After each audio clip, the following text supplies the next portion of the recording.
এই ৯০-৮০ দশকে আবার এমন একটা সময় আসলেন যখন জাতির পিতাকে অপমান করা হয়, তার ভাস্কর্য ভেঙে ফেলে দেওয়া হয়, যখন কেউ আসতে এখানে ভয় পায়, ঠিক সেই মুহূর্তে আপনি আপনার পিতার কবরের কাছে আবার এসেছেন। আজকে আপনার অনুভূতি কি?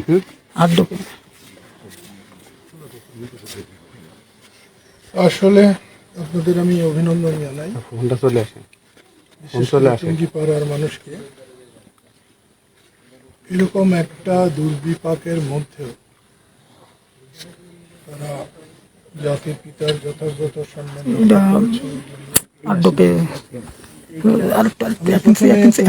বঙ্গবন্ধুর কবরে এসেছিলাম 18 ডিসেম্বর 1990 সালে। 16 বছর নির্বাচনে কাটানোর পর আমি এসেছিলাম। আমার ভীষণ কষ্ট হয়েছিল। আমার জীবনে দুটি স্বাদ ছিল, একটা মৌলানা ভাসানীকে কবর দেওয়া, আরেকটা বঙ্গবন্ধুর লাশ যদি আমি কবর নিতে পারি। সেটা ছিল আমার জন্য সৌভাগ্যের, কিন্তু সে সৌভাগ্য অর্জন আমি করি নাই। আমি আজকে এসেছি, একটা জিনিস অবশ্যই বলবো, বৈষম্য বিরোধী আন্দোলনের সাফল্য আমি মনে প্রাণে কামনা করি, বিশ্বাস করি। দেশটা আমার ভালো চলে নাই। আমি এখানে যখন বসেছিলাম, একজন এসে বলেছিলেন, কেউ নাকি আমাকে জিজ্ঞেস করেছিল যে আপনি কতক্ষণ শেখ হাসিনার সঙ্গে থাকবেন। তিনি বলেছেন যে যতক্ষণ শত্রুরা তাকে ঘেরাও করে না ফেলবে ততক্ষণ। মনে হয় না আমার কথাটা ওরকম, আমি কখনো ওরকম কথা বলি না। আমি হয়তো এমন বলতে পারি, যতক্ষণ উনি বঙ্গবন্ধুর সঙ্গে থাকবেন ততক্ষণ আমি তার সঙ্গে। আমার জীবন বঙ্গবন্ধুকে নিয়ে। আমি একজন মুসলমান হিসেবে আল্লাহ রসুল ছাড়া আর কাউকে আমি ভয়ও করি না। আমি আল্লাহ রসুলকে মান্য করেই জীবন কাটিয়ে এসেছি, বাকি জীবনটাও আমি সেভাবে কাটাবো। আমার প্রেম, আমার ভালোবাসা সমস্তটাই হলো বঙ্গবন্ধু। বঙ্গবন্ধুকে না পেলে আমি একজন রিক্সাওয়ালা হতাম অথবা গরুর রাখাল হতাম। আর বঙ্গবন্ধুকে পাওয়ার জন্য, যে আমার পাশে একটু আগ পর্যন্ত আমার বড় ভাই দাঁড়িয়েছিলেন, উনি যখন আইয়ুব বিরোধী বক্তৃতা করতেন, আইয়ুব বিরোধী, মনোনয়ন বিরোধী আন্দোলন করতেন, আমার তখন ঠ্যাং কাঁপতো, হাত কাঁপতো, ভয়ে আমি এত ভীত ছিলাম। ওনাকে পেয়ে আমি বঙ্গবন্ধুকে পেয়েছিলাম, বঙ্গবন্ধুকে পেয়ে আমি দেশকে ভালোবাসতে শিখেছি। অনেকেই দেশপ্রেমের কথা বলে, কিন্তু দেশপ্রেম অত সহজ জিনিস না। এটা অর্জন করতে নানা ঘাত প্রতিঘাত পার হতে হয়। আমি আমার কথা আর বাড়াতে চাই না, আমি সবাইকে ধন্যবাদ দিতে চাই। আমরা বঙ্গবন্ধুর নেতৃত্বে বাংলাদেশকে স্বাধীন করেছি।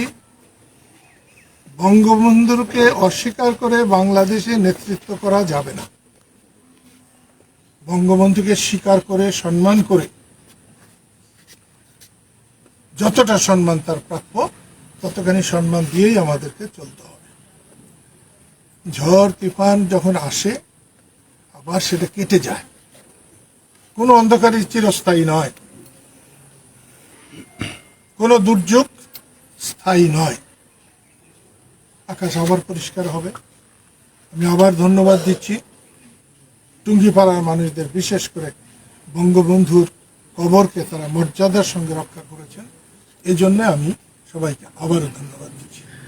আমি জানি না জীবনে আর কয়বার আমি আসতে পারবো, বয়স হয়েছে।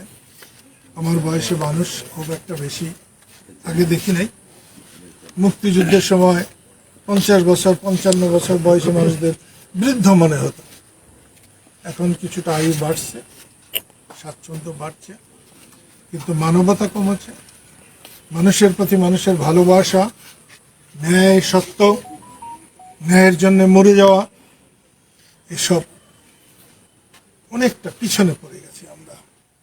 যে মূল্যবোধ দিয়ে আমরা বাংলাদেশকে স্বাধীন করেছিলাম, সেই মূল্যবোধে আমরা এখন আর অতটা কায়েম নাই, সবল নাই, বা তার উপরে আমরা নাই। এসেছিলাম, আমি এখানে আসতে চেয়েছিলাম 16 তারিখ শুক্রবার, হয় নাই। আল্লাহ বোধহয় 30 তারিখ শুক্রবারই কবুল করেছিলেন। এলাম, দেখে গেলাম। আল্লাহর কাছে প্রার্থনা করি, আল্লাহ যেন বঙ্গবন্ধুর সম্মান রক্ষা করে। শুধু বঙ্গবন্ধু কেন, এই দেশের সকল মানুষের মান, ইজ্জত, সম্মান, সম্ভ্রম সব যেন হেফাজত করেন, এই আশাবাদ ব্যক্ত করে আপনাদের স্যার ওনার কি বক্তব্য কিছু বাকি আছে? না, একটু আছে। কি বাকি আছে? উনি কিছু এমন কিছু আছে বলে নাই? স্যার, আপনি দুঃসময়ে 75-এর পর থেকে আওয়ামী লীগের সঙ্গে ছিলেন এবং সেই যে আওয়ামী লীগের ত্রাণকর্তা হিসেবে আপনি আবির্ভূত হয়েছিলেন, ভবিষ্যতে কি আপনি আওয়ামী লীগের ত্রাণকর্তা হিসেবে এই নৌকোকে তীরে নেওয়ার জন্য আপনি কাজ করবেন কিনা? শুনেন, আমি এখানে এসেছি, আমি একটু কট্টর ধরনের মানুষ। আমি নামাজের সময় নামাজ পড়ি, খাবার সময় খাই, কাজের সময় কাজ করি। আমি কিন্তু আল্লাহর কাছে আমার রাজনৈতিক পিতার মুক্তি কামনার জন্যই আমি এখানে এসেছি। আমি কখনো কারো ত্রাণকর্তা ছিলাম না, কখনো না। মুক্তিযুদ্ধ করেছি, যখন অন্যায় হয়েছে আমার কাছে মনে হয়েছে যে এমন অন্যায় হজম করে বেঁচে থাকার চেয়ে মরে যাওয়া ভালো। বঙ্গবন্ধুর হত্যার প্রতিবাদ করেছিলাম, সবাই যখন ইঁদুরের গর্তে ছিল প্রতিবাদ করেছিলাম। আল্লাহ আমাকে এই সুযোগটা দিয়েছিলেন, তার জন্য সম্মান পাই নাই। মানুষের কাছ থেকে পেয়েছি, কিন্তু যাদের কাছ থেকে পাওয়া দরকার আমি তাদের কাছ থেকে সম্মান পাই নাই, বরঞ্চ অনেক অসম্মান হয়েছে। ওই যে ওখানে গিমাডাঙ্গা, ওখানে স্কুলের মাঠের ওখানে বঙ্গবন্ধুর জন্য আমরা শোক দিবস পালন করেছি, সেখানে কিন্তু আমাদের গাড়ি ভাঙা হয়েছে, আওয়ামী লীগের লোকেরাই ভেঙেছে। আমি কিছুই মনে করি না। আমি জানি আল্লাহর হুকুম ছাড়া কিচ্ছু হয় না। ওটাও ছিল আল্লাহর লীলা খেলা। আপনি যেটা বলছেন আওয়ামী লীগের দুর্দিনে, আমি তো আওয়ামী লীগের কোনো দুর্দিন দেখি না। আর আপনারা কিভাবে নেবেন আমি জানি না। মৌলানা ভাসানীর আওয়ামী লীগ, শেখ হাসিনার আওয়ামী লীগ এক না। মৌলানা ভাসানীর আওয়ামী লীগ, বঙ্গবন্ধুর আওয়ামী লীগ, গরিব মানুষের আওয়ামী লীগ, যে আওয়ামী লীগ বাংলাদেশের স্বাধীনতা এনেছে, সে আওয়ামী লীগ কিন্তু এক না। একটু ভেবে দেখবেন। আমি একটা দল করেছি, কৃষক শ্রমিক জনতা লীগ, যার মার্কা গামছা আমার গলায়। একমাত্র উদ্দেশ্য যে মানুষের পাহারা দেওয়াটা, মানুষের সেবা করার জন্য, যতক্ষণ বেঁচে থাকি মানুষের জন্য কাজ করতে। আমি আগে বঙ্গবন্ধুর ছিলাম, যতদিন বেঁচে থাকবো বঙ্গবন্ধুকে বুকে লালন করেই বেঁচে থাকবো। বঙ্গবন্ধুর আদর্শ আমার আদর্শ। কিছু কিছু অন্যায় অবিচারের বিরুদ্ধে আমি সবসময় ছিলাম, এখনো আছি, আজীবন আমি থাকবো।